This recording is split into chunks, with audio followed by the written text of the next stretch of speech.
Are you getting frustrated with the trust this computer alert not showing up on your iPhone? In this video I will show you the simple steps to fix the issue quickly.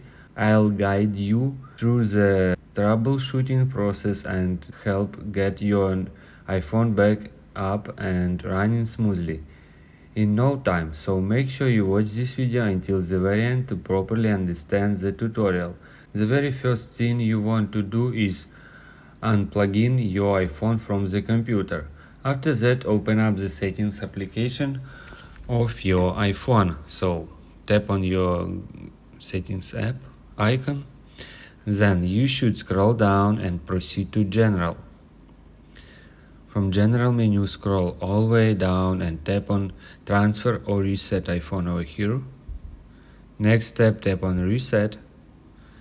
From the period menu, tap on reset location and privacy. Enter your passcode. And then confirm your action by tapping on reset settings.